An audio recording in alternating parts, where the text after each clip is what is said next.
Speaking of links, this is something else that people stuff up. If you're linking to a product or a service or a website, then try to have a unique tracking link for every single video. That way you know exactly what videos are sending traffic to your website. Because some videos send more traffic than others. For example, I had a video that got 700,000 views, I think, and it was sending double the amount of leads to my website as another video I had that I think had like 1.4 million views. And without my tracking link, I would have had no idea that my 700,000 view video was more successful, and I would have kept making more videos like the one that got 1.4 million views. Now, if you're not sending traffic to a website, let's say you're promoting another YouTube video, you don't just want to link the video here. What you want to do is create a playlist. And if you haven't got any playlists already, you just want to come to your YouTube studio, come up to create, click on create new playlist, just add in the title of your playlist, description doesn't really matter. And then click add videos and add a bunch of your videos to this playlist. And the reason you are going to do this is because if I go to one of my playlists, let's say I go to this one, and now that I'm inside of this playlist, I copy this link and use this link for my call to action. When someone goes to this video and clicks on this link, not only is it going to actually open up the video, but it's going to open up the video inside of a playlist, like you can see here, which is good because one, it pushes down all of the recommended competitor videos and make it harder for viewers to see them. And they have to scroll all the way down here to see these videos.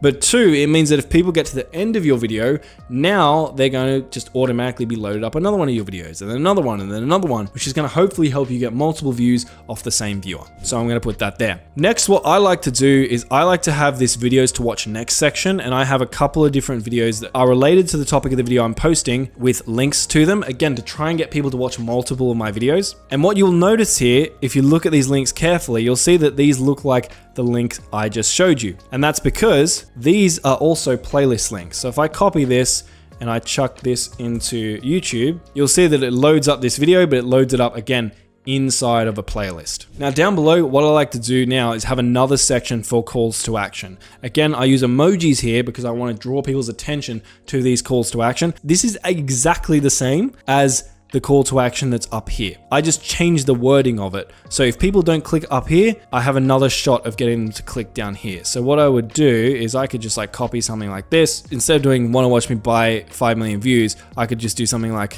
I spent $80,000 buying views, watch what happened here, which is actually true, by the way. And again, I'm just going to promote the exact same thing. So now I've got the opportunity to try and get people to do this thing. And then below that, I'm just going to have any other calls to action that I want to promote. So this could be maybe a social media. For me, it's an email list. I highly recommend people promote an email list, especially if you're an education type channel, because it means if anything ever happens to your channel, you have all the email addresses of your subscribers. And so you can just email them your new videos or new offers or products or whatever it is. Now below that, I like to have a little quote. I don't know if this actually makes a difference. I just like it. I'll then have my contact information for brands. And then below that, I will have a bunch of hashtags. Now, I get a bunch of questions about these hashtags. Firstly, people ask, is it not allowed by YouTube? And the answer to that is no. If you read YouTube's terms and conditions, they say you can have up to 60 relevant hashtags. And I usually have about 50 here. And when you link a hashtag in your video, it's going to one, show the hashtags at the top of the description. But if you click on those hashtags, it's also going to make your video show up when people type in that hashtag. Now, do many people type in hashtags? No, this isn't a great strategy to get huge amounts of views. As you can see, there's only like me and 2 other creators actually tagging their videos with these hashtags. But I think about it this way.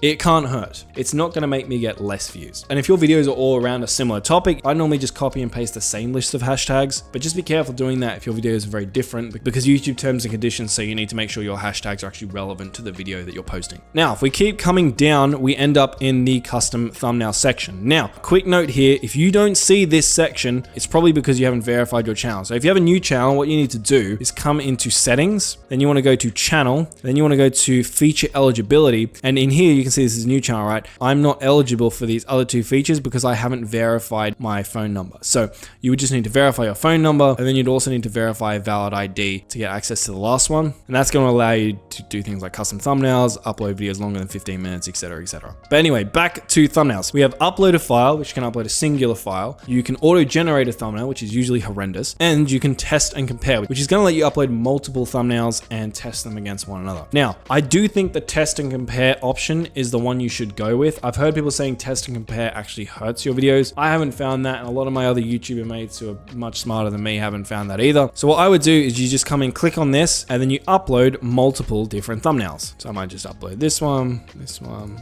this one. Now, what I will say is that I have been getting some interesting results from thumbnail test and compare. Let me show you what I mean. So if I come to my content, you can view how your thumbnails went later by coming down to the video that